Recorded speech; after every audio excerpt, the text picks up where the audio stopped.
وہ جانتا ہے کہ میں نے اس کو اتنی استعداد، اتنی صلاحیت ہی نہیں دی ہے کہ یہ ایسا کلام بنا سکے، اس لیے فیصلہ بھی سنا دیا فَإِن لَمْ تَفْعَلُوا وَلَن تَفْعَلُوا۔ یہ انداز، یہ رب کا انداز، انسان کیا اس انداز میں بات کرے گا کہ نہیں لا سکتے، پوری دنیا جنوں انسان مل کر کے۔ اللہ کا کلام ہے، اسے پڑھتے تھے، سنتے تھے، پھر اس کے بعد نئی نئی چیزیں آج کے بھی دور میں ہے کہ اللہ کے کلام کی آیت سناؤ تو سمجھ میں نہیں آتی ہے، حدیث رسول سناؤ سمجھ میں نہیں آتی ہے۔ یہ بڑی اہم چیز ہے، پخ نکالتے ہیں۔ ہمارے مسلک میں تو یہ نہیں ہے، ہمارے امام نے تو یہ نہیں کہا، کیا ان کے سامنے نہیں آئی؟ استغفر اللہ، اللہ آپ سے پوچھے گا آپ کے سامنے آیت آئی تھی، آپ نے عمل کیا؟ قبروں میں آپ کو اکیلے جانا ہے، اپنے تمام سوالات کے جوابات بالکل تنہا دینا ہے، کوئی امام، کوئی عالم، کوئی مفتی اور محدث وہاں آپ کے پشت پر کھڑا نہیں ہوگا۔ وہاں 3 سوال ہوں گے، یہی ہے اصول ثلاثہ۔ تیرا رب کون ہے؟ کیا صرف اس کی بندگی کی تھی؟ تیرا عقیدہ منہج کیا تھا؟ اسلام یا لوگوں کا بنایا ہوا؟ کیونکہ اللہ نے تو قرآن میں صاف کہا وَمَن يَبْتَغِ غَيْرَ الْإِسْلَامِ دِينًا فَلَن يُقْبَلَ مِنْهُ۔ اسلام کس کا ہے؟ إِلَّا الدِّينَ عِندَ اللَّهِ الْإِسْلَامِ، دین صرف اسلام ہے۔ اور اليوم اکملت لکم دینکم واتممت علیکم نعمتی ورضیت لکم الاسلام دینا، اللہ نے تمہارے لیے اسلام دین کو مکمل کر دیا، اس میں کوئی کمی اور زیادتی نہیں ہے۔ اور قیامت کے روز کیا ہوگا؟ وَمَن يَبْتَغِ غَيْرَ الْإِسْلَامِ دِينًا فَلَن يُقْبَلَ مِنْهُ، اللہ تعالیٰ اسلام کے علاوہ کسی اور دین کو قبول نہیں کرے گا۔ اب تم کس کا لے کر آ رہے ہو؟ قبروں میں تو جواب دینا ہے اسلام، مسلک نہیں جواب دینا ہے، سلسلہ نہیں جواب دینا ہے، اللہ نے جو ضابطہ حیات اتارا ہے وہ بتانا ہے، جو رب نے اتارا آسمان سے۔ پھر تمہارا قائد رہبر رہنما کون تھا؟ تیسرا سوال، تمہارا رب پہلا سوال، دوسرا تمہارا دین، اور تیسرا تمہارا رہبر رہنما کون ہے؟ اب آپ نے نبی کو چھوڑ کر دوسرے رہبر اور رہنما بنا لیے ہوں گے، کیوں؟ فلسفے کتنے عجیب احمقانہ بیان کیے جاتے ہیں، عجیب سے فلسفے۔ دین میں بہت ساری چیزیں ایسی تھی جس کی تشریح کی ضرورت پڑی، تو اس لیے ائمہ کا انتخاب کیا گیا۔ استغفر اللہ ثم استغفر اللہ، آپ کیا کہہ رہے ہیں؟ سوچئے، اللہ کے نبی صلی اللہ علیہ وسلم نے جو دین دنیا کے سامنے پیش کیا، تو اللہ کے نبی صلی اللہ علیہ وسلم کے جانے کے کتنے دنوں کے بعد یہ ائمہ کرام آئے جن کی تقلید کی جاتی ہے؟ برا نہ مانیے، برا نہ مانیے، سنجیدگی سے غور کیجیے۔ 80 ہجری میں امام ابو حنیفہ رحمۃ اللہ علیہ پیدا ہوئے، 150 ہجری میں امام شافعی رحمۃ اللہ علیہ پیدا ہوئے، 164 میں امام احمد بن حنبل رحمہ اللہ۔ امام ابو حنیفہ رحمۃ اللہ علیہ سے شروع کرتے ہیں تو آپ کی بلوغت، علمی بلوغت کی عمر 20 سال پکڑتے ہیں تو مطلب 100 سال بعد، 30 سال پکڑتے ہیں تو 100 سال، کیونکہ 10 ہجری میں اللہ کے نبی رخصت ہوئے۔ تو اللہ کے رسول صلی اللہ علیہ وسلم کے دنیا سے گزرنے کے 100 سال بعد اس دین کو شرح کی جائے ایسی ضرورت پیش آئی، تو 4 امام بنا لیے گئے۔ 100 سال بھی نہیں چلا اللہ کے نبی کا سمجھایا ہوا، امام کی ضرورت پڑ گئی۔ انہوں نے ایسا سمجھایا کہ ابھی تک بیچ میں کسی کی ضرورت نہیں پڑی۔ کون کامیاب؟ دل پر ہاتھ رکھ کے کہیے، امام کائنات یہ تمہارا بنایا ہوا امام، امام الانبیاء یہ تمہارا بنایا ہوا امام، اپنے اس دل پر ہاتھ رکھیے جہاں اللہ کی عظمت و بڑائی اور کبریائی، محمد صلی اللہ علیہ وسلم کی محبت دھڑکتی ہے، اس دل پر ہاتھ رکھ کر جواب دیجیے، کسی اور سے نہ پوچھیے۔ اللہ نے جس کو بنایا امام وہ کامل تھا، نقص نہیں، ساری دنیا کے لیے اسوہ۔ تم نے تو کہا کہ 3 کا انکار کرو بھی تو کامیاب، یہاں 1 کا انکار کرو تو کفر۔ ذرا تو سوچئے کیا بولتے ہیں، یہ سب چیزیں ہیں، یہ سب رکاوٹیں ہیں۔ صحابہ کے واقعات پڑھیے، اگر قرآن کی کوئی آیت ہے یا حدیث آئی، اللہ کے نبی کی سیرت پڑھیے، قرآن پڑھیے، اللہ تعالیٰ کہتا ہے، اللہ کے نبی کہتے ہیں اتبعوا الا ما یوحی الی، میں تو صرف جو آسمان سے اترتا ہے اس کو مانتا ہوں، کسی انسان کی ضرورت نہیں ہے مجھ کو، اور تم کو بھی وہی دعوت دے رہا ہوں، اور اپنی طرف سے کچھ نہیں کہتا، یہ معمولی چیز نہیں ہے۔ تو رب پہلا سوال جو ہوگا اللہ، پھر تمہارا اسلام، پھر تمہارا قائد، ہمیں تنہا یہ جوابات دیتے ہیں۔ تو یہ معاملات جو ہوتے ہیں نا، کمی اور زیادتی ہوتی ہے اور تردید کی، یہاں پر بہت زیادہ جب دلوں میں سختی آ جاتی ہے، کساوت، تو یہ لب و لہجہ۔ اب اللہ نے ارشاد فرمایا، لوگ یوں کہتے ہیں کہ ان کے پاس کوئی فرشتہ کیوں نہیں اتارا گیا؟ اگر ہم کوئی فرشتہ بھیج دیتے تو قصہ ہی ختم ہو جاتا۔ تاریخ پڑھ دو، قوم لوط پر آئے تھے فرشتے، عاد پر آئے تھے۔ جب اللہ فرشتوں کو بھیجتا ہے اتمام حجت ہو جاتی ہے۔ پھر تمہارے پاس بھی جب فرشتہ آتا ہے کیا ہوتا ہے؟ پھر چل اپنے رب کی طرف، پھر کہاں جاتے ہو؟ تو فرشتہ آ جائے تو معاملہ ہی ختم ہو جاتا ہے۔ پھر ان کو ذرا مہلت نہ دی جاتی، ذرا سا بھی مہلت نہیں ملتی، فرشتہ آ جاتا تھا، کیونکہ پورا ہو جاتا مطالبہ جب پورا ہو جاتا اور آپ نہیں مانتے تو پھر حکم نافذ ہوتا۔ وَلَوْ جَعَلْنَاهُ مَلَكًا لَجَعَلْنَاهُ رَجُلًا وَلَلَبَسْنَا عَلَيْهِمْ مَا يَلْبِسُونَ۔ اور اگر ہم اس کو فرشتہ چنتے، تجویز کرتے، تو ہم اس کو آدمی ہی بناتے، کیونکہ وہ فرشتوں کی شکل میں ہوتا تو خوف کے مارے اس کے قریب نہیں جاتے۔ بعض تو وہ کمزور عقیدے کے رہتے تو سجدے میں پڑ جاتے، کیونکہ ابھی تو جھبا و دستار دیکھ کر پڑ جاتے ہیں، نہیں تو کسی پاگل کے سامنے سجدہ کرنے لگتے ہیں۔ کچھ کا کچھ معاملہ ہوتا تو انسان ہوتا۔ ہمارے اس فعل سے پھر ان پر وہی اشکال ہوتا، پھر وہی سوال کھڑا ہوتا کہ یہ فرشتوں کے جیسا کیوں نہیں دکھ رہا ہے؟ پہلے تو یہ رہتا کہ انسانوں کے جیسا رہنا چاہیے تھا۔ جب ہم کو سمجھائے ہماری زبان میں بات کریں اور سب کچھ ہو، اب اس کے بعد پھر وہی سوال رہتا، پھر ان پر وہی اشکال ہوتا جو اب اشکال کر رہے ہیں۔ اللہ رب العالمین نے جتنے بھی انبیاء بھیجے وہ انسان بھیجے، اس لیے کہ فرشتہ اگر آتا تو اس کو بھوک نہیں ہے، اس کو نیند نہیں ہے، اس کو بیوی بچوں کو مسائل نہیں ہے، خوشی اور غم کا مسئلہ نہیں ہے، یہ سارے جذبات تو ہمارے ساتھ لگے ہوئے ہیں۔ تو اب ایک اللہ کے احکامات کو ماننا ہے تو ایک ایسا انسان چاہیے جس کے اندر کے تمام جذبات ہوں، محبت بھی ہو، نفرت بھی ہو، انتہائی چاہت بھی ہو، دوری بھی ہو، بھوک بھی ہو، پیاس بھی ہو، تھکن بھی ہو، طبیعت بالکل فریش بھی رہے، بیماری بھی رہے، صحت بھی رہے، بچپن، جوانی، بزرگی سب رہے، کیونکہ ہر کسی کو سو بنانا ہے۔ تو لوگ دیکھیں گے کیسے، کیا کریں گے؟ تو انسان ہونا چاہیے، ورنہ ہم اعتراض کرتے یہ انسان ہوتا تو عمل کر کے بتاتا تو ہم مانتے، یہ تو انسان ہی نہیں ہے، ہمارے جیسا ہو تو پھر جب ہم مانے نا۔ اور یہی چیز مشرکین مکہ کو بڑی عجیب لگتی تھی کہ ہماری طرح انسان ہے، بازاروں میں چلتا ہے، پھرتا ہے، کھاتا ہے، اور کہتا ہے میں نبی ہوں۔ یہ انسان تو ہے، نبی نہیں ہے، نبی کو تو کوئی اور مخلوق ہونا چاہیے تھا، یہی اعتراض۔ اور شیطان بڑا خطرناک ہے، چالاک، اس وقت ان لوگوں کے دماغ میں ڈالا کہ یہ انسان ہے، ہماری طرح چلتا پھرتا، بازاروں میں چلتا پھرتا، تجارت کاروبار کرتا ہے، شادی بیاہ کی، بیوی بچے ہیں، نبی نہیں ہو سکتا، انسان تو ہو سکتا ہے۔ لیکن جب آپ کی نبوت کا سکہ چل گیا تو اس نے تلوار کا دوسرا دھارا استعمال کیا، ارے یہ نبی ہے لیکن انسان نہیں ہے۔ مشرکین مکہ نے کہا انسان ہے، نبی نہیں۔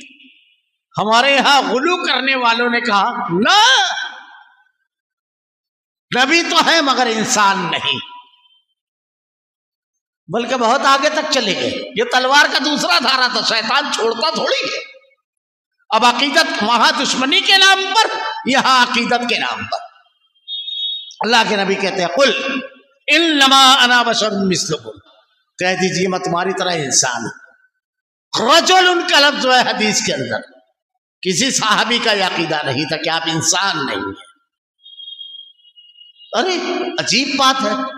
میں اکثر کہتا ہوں اصل میں بعض لوگ عقیدت کے نام پر، غلو کے نام پر اللہ کے نبی کی تعظیم اور آپ کی عزت کم کرتے ہیں. کہا علم غیب. کتنے الزامات آئے اللہ کے رسول پر. آپ کے سامنے آپ کو ساتھی کھانے میں زہر تھا، آپ نے روکا نہیں. آپ کے ایک ساتھی کھا کر کے اسی حالت میں آپ کی وفات ہوئی. حضرت عثمان کی شہادت کی جھوٹی خبر اڑی، آپ نے بیعت رضوان کیا. کچھ مشرکین مکہ کہا کچھ لوگوں کو ہمارے ساتھ روانہ کرو، دین سکھائیں گے. حالانکہ قتل کرنے لے گئے تو اللہ کے نبی نے روانہ کر دیا، اور پھر انہیں کے لیے بددعا کر رہے ہیں مشرکین مکہ کے، مشرکین کے لیے. استغفر اللہ. آپ کہہ کیا ہے؟ حاضر ناظر. پھر ہجرت کیوں کی جب مکہ میں بھی ہے مدینہ میں بھی ہے تو ہجرت؟ قرآن پڑھ کے مذاق بنایا ہے. مشرکین مکہ اہل ایمان سب سبحان الذی اسری بعبدہ لیلا من المسجد الحرام الی المسجد الاقصی الذی بارکنا حولہ. پاک ہے وہ ذات جو اپنے بندے کو مسجد حرام سے مسجد، یہ اللہ تعالیٰ اتنا بڑا اس کو معاملہ بیان کر رہا ہے اور آپ کہتے ہیں دونوں جگہ تو حاضر تھے. کون سی بڑی بات؟ استغفر اللہ. کیا کیا رد کر رہے ہیں. اللہ کے نبی صلی اللہ علیہ وسلم خبر لانے کے لیے بھیج رہے ہیں صحابہ کرام کو کہ لشکر کی خبر لے کر آؤ. جان کو داؤ پر لگا یہ صحابہ نے. حضرت حذیفہ سے کہتے ہیں تبوک کے موقع پر خبر لے کر آؤ دشمن کے لشکر کی. آپ کی انتہائی چہیتی بیوی جن کے بارے میں آپ نے ارشاد فرمایا کھانوں میں جو حیثیت سرید کی ہے عائشہ کی وہ حیثیت ہے. مرض الموت بالکل آخری وقت جب تھا بار بار پوچھتے ہیں عائشہ کی باری کب ہے. امہات المومنین انتہائی ذہین تھی، سمجھ لیا، اپنی پاریاں دے دی ام المومنین کو. حضرت عائشہ کو جو اعزاز حاصل ہوا کہ آپ کا اور اللہ کے نبی کا لعاب اللہ نے ملا دیا، اور آپ کی ران اور سینے کے درمیان آپ کا سر مبارک تھا، اور آپ کے حجرے میں تھے آپ جب اس دنیا سے تشریف لے گئے. اتنا سنگین الزام لگا، آپ خاموش رہیں گے. آپ کے اپنے گھرانے پر الزام لگے اور آپ خاموشی اختیار کریں گے. واقعات ہوئے. عبیرک کا واقعہ اٹھا کر دیکھیے 5ویں بارے میں. جھوٹ آ کر منافقین نے کہا، فیصلہ دینے والے تھا، اللہ نے آپ کو بچا لیا. راس المنافقین نے انتہائی چھوٹا جملہ آپ کے لیے استعمال کیا. سورہ منافقون میں اللہ نے وضاحت فرمائی. کتنے واقعات ہیں. تو ایسے ہی بشر. اب عجیب بات ہے، اللہ نے کہا وَلَقَدْ كَرَّمْنَا بَنِي آدم، ہم نے بنی آدم کو عزت دی. آپ کہتے ہیں اشرف المخلوقات. اردو زبان میں تو انسان کو اشرف المخلوقات کہا جاتا ہے. اب اللہ کی مخلوق بھی مانتے ہو، خالق تو نہیں مانتے ہو، تو اشرف بھی نہیں مانتے ہو. ہمارا عقیدہ یہ ہے کہ انسانوں میں سب سے اعلیٰ اور افضل ذات محمد رسول اللہ صلی اللہ علیہ وسلم کی. ہر حیثیت سے غور کیجیے. خیر وَلَقَدِ اسْتُهْزِئَ بِرُسُلٍ مِّن قَبْلِكَ وَحَاقَ بِالَّذِينَ سَخِرُوا مِنْهُم مَّا كَانُوا بِهِ يَسْتَهْزِئُونَ. اب یہ دیکھیے محبت کے نام پر اور نفرت کے نام پر اللہ کے رسول کی شان میں گستاخیاں کی گئی. انشاءاللہ کسی موقع پر یہ مضمون آئے گا تو میں اس پر وہاں پر رک کر کے عقیدت اور غلو کے نام پر جو کیا گیا ہے پوری مفصل گفتگو کروں گا انشاءاللہ. یہاں اللہ تعالیٰ نے وہ جو معترضین ہیں ان کے بارے میں کہا وَلَقَدِ اسْتُهْزِئَ بِرُسُلٍ مِّن قَبْلِكَ وَحَاقَ بِالَّذِينَ سَخِرُوا مِنْهُم مَّا كَانُوا بِهِ يَسْتَهْزِئُونَ. اور واقعی آپ سے پہلے جو پیغمبر ہوئے ان کے ساتھ بھی استہزاء کیا گیا. یہ نیا معاملہ نہیں ہے، استہزاء کیا گیا. اب یہیں پر ایک جملہ صرف کہہ دوں، غلو بھی کیا گیا. حضرت عیسیٰ علیہ السلام کو پوجنے لگے. عقیدت مندوں نے غلو کیا. حضرت عزیر کو اللہ کا بیٹا قرار دیا اور مخالفین نے استہزاء کیا. اللہ تعالیٰ کہتا ہے آپ سے پہلے بھی پیغمبروں کی اتنی بڑی تسلی ہے، یہ پہلا واقعہ نہیں ہے۔ پھر جن لوگوں نے ان سے مذاق کیا تھا ان کو اس عذاب نے آ گھیرا جس کا تمثل اڑاتے تھے، پھر اللہ کی پکڑ آئی اور اللہ چھوڑے گا نہیں نبی کا مذاق اڑانے والے، نبی کے مخالفت کرنے والوں کو۔ یہ ایک انتہائی بڑی تسلی کا سامان، انتہائی زبردست بات اللہ رب العالمین نے ارشاد فرمائی، قل سیروا فی الارض ثم انظروا کیف کان عاقبۃ المکذبین، آپ فرما دیجئے ذرا زمین میں چلو پھرو پھر دیکھ لو جھٹلانے والوں کا انجام کیا ہوا ہے۔ تاریخ پڑھو، مشرکین مکہ جن راستوں سے سفر کرتے تھے عاد و سمود کی بستیاں ادھر راستے میں پڑتی تھی، اور اہل ایمان اور کافر کا فرق بھی یہاں پر دیکھ لیجئے۔ ویران اور عذاب والی بستیوں پر سے جب کفار گزرتے ہیں تو صرف وہ مشاہدہ کرتے ہیں، سیر کرتے ہیں۔ مومن گزرتا ہے تو عبرت حاصل کرتا ہے، اس کے پاس نگاہیں ہوتی ہے، چیزوں کی حقیقت جانتا ہے، وہ صرف بستی اور بستی کی تاریخ نہیں بلکہ بستی کے انجام کے اسباب اور کس وجہ سے یہ ہوئی ہے وہاں تک پہنچتا ہے، کیونکہ اس کے پاس نور ہوتا ہے ہدایت کا، کامل ہوتا ہے اس کا علم، دین کا علم اس کے پاس ہوتا ہے۔ آپ مجرمین کو جب جرم کرتے ہوئے استہزاء کرتے دیکھو تو آپ کے حوصلے نہیں ٹوٹنا چاہیے، آپ کو وہ نہیں لگنا چاہیے۔ اللہ نے ارشاد فرمایا، اللہ تعالیٰ کیا انجام کیا ہے گھوم پھر کر دیکھ لو، بڑی بڑی قوتیں نیست اور نابود ہو گئی، ان کا بھی انجام وہی ہے۔ اللہ رب العالمین کی مشیت ہوتی ہے کہ ایک حد تک کے چھوڑ دیتا ہے رب العالمین۔ آگے توحید کی اور کچھ لگی ہوئی بحثیں انشاءاللہ العزیز آئندہ ہفتہ۔ اللہ رب العالمین سے دعا ہے کہ رب العالمین اطاعت اور فرما برداری، تیرے احکامات کی کامل تابعداری کی توفیق دے رب العالمین۔ ہدایت کے راستے میں مانے جتنی بھی چیزیں رب العالمین ہر کسی سے ہماری حفاظت فرما رب العالمین۔ اللہ تیرا کلام اور تیرے نبی کی آیتیں جب آ جائیں تو اللہ سر تسلیم خم کرنے، تسلیم کرنے اور عمل کرنے کی توفیق دے رب العالمین۔ تو ہدایت دینے والا، اس پر جمانے والا ہے رب العالمین۔ الہ العالمین ہمارا خاتمہ ایمان پر فرما۔ ربنا لا تزغ قلوبنا بعد إذ هديتنا وهب لنا من لدنك رحمة إنك أنت الوهاب۔ سبحانك اللهم وبحمدك أشهد أن لا إله إلا أنت أستغفرك وأتوب إليك۔